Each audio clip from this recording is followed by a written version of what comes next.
How are we going to stop these sins? Wallahi, I will discuss it with you and I want you to implement it the next time your nafs calls you to a sin. Listen to this solution. As you approach committing this sin, right? Remember what I'm saying. So now, a shaitan has whispered in your mind, your desire is starting to build up bit by bit, and you feel like approaching and committing a sin, especially the sins that are in private.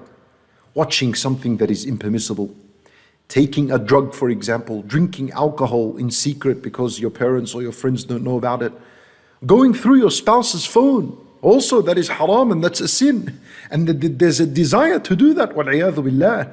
When you approach to commit a sin, I tell you what, there is always a feeling of fear in the heart of a believer. 100%. There is some feeling inside your heart. Obviously, this is what makes us believers. That we believe that Allah sees us when we commit sins. No one denies this fact. Even the Nabi sallallahu alayhi wasallam, he referred to that feeling in your heart when you approach a sin. He referred to it as وَاعِظُ اللَّهِ فِي قَلْبِ كُلِّ مُؤْمِنٍ. That feeling of fear that Allah is watching over you, that Nabi sallallahu alayhi wasallam referred to it as the warner that is in the heart of every believer. So, what I want you to do when you approach a sin in private, don't ignore that sense of fear in your heart. Don't ignore that sense of Allah watching over you. Don't. Rather, I want you to do this. Take advantage of that feeling and say to yourself these words aloud. Say, Allah is watching me. Don't ignore the feeling. When you suppress and ignore the feeling that Allah is watching over you, you commit the sin.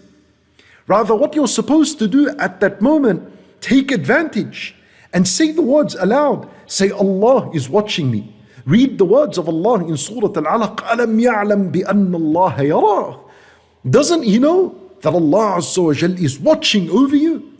And say, and answer the question of Allah. Answer it and say, oh Allah, yes, I know you are watching over me.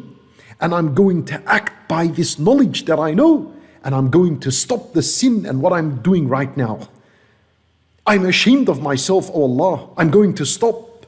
Look, Yusuf alayhi salam, when he was in that setting, and the wife of Al-Aziz came and wanted to tempt him and make him fall into the sin, and she was alone with him in the room, Yusuf alayhi salam, the first thing he said was, Ma'adh Allah. May Allah protect me from this. He mentioned the word Allah. Don't ignore the feeling of fear of Allah in your heart. Don't ignore it. Raise it. Bring it out to your tongue. Say it. Start mentioning. Say, A'udhu Billah. Say, Allah can watch me. Say the words. يَسْتَخْفُونَ مِنَ النَّاسِ وَلَا يَسْتَخْفُونَ مِنَ اللَّهِ, as Allah said in the Quran. Say it. Allah Azza wa Jal said in the Quran. They cover their sins from the people out of fear of being exposed, and they don't cover their sins out of fear from Allah. وَهُوَ مَعَهُمْ, and Allah is with them all the time. He can see them and what they do. Take advantage of that feeling of fear in your heart when you're doing the sin and bring it up. Don't ignore it. If you ignore it, you're going to fall into the sin. Allahu Akbar.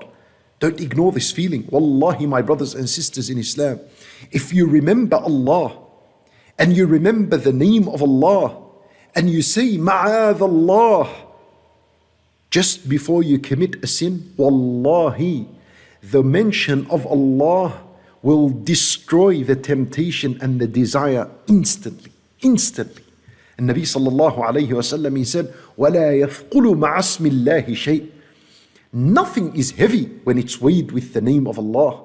So if you're mentioning Allah and you're saying Ma'adh Allah and you're saying I fear Allah and you're saying these words aloud, if they are weighed with your desire and your temptation to do the haram, to watch the haram, if you're mentioning Allah's name, and Nabi sallallahu alayhi wa sallam said nothing will ever outweigh Allah's name, therefore your temptation and your desire will be shattered instantly. Allahu Akbar, trust me, wallahi, trust me, my brothers and sisters in Islam. the temptation will cease to exist. It'll go away. At that moment when you feel like it's gone, congratulations. That's the moment in where you have defeated ash-shaytan. Afterwards, after you've mentioned Allah and you feel like the temptation has gone away, remember ash-shaytan can come back, and he will come back. So what you need to do afterwards, move away from that place.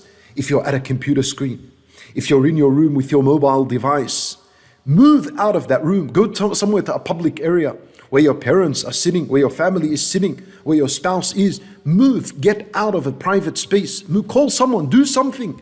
Look, Yusuf alayhi salam, when he was in that room with the wife of Al-Aziz, and she tried to seduce him, what did he do after he said, Ma'adh Allah? After he mentioned Allah's name, Allah Azza wa Jal said, وَاسْتَبَقَا الْبَابِ. He ran towards the door, teaching us, move away from the place that you are going to commit the sin.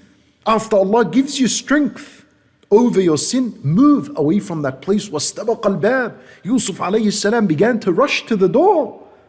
And of course, the wife of Al-Aziz began to chase him as well. And wallahi, if you do that, wallah, relief will come straight after that. Relief will come straight after that. Look at Yusuf alayhi salam. As soon as he reached the door, what happened? The king, the husband of that lady, Al-Aziz, opened the door. That's relief. That indicates relief.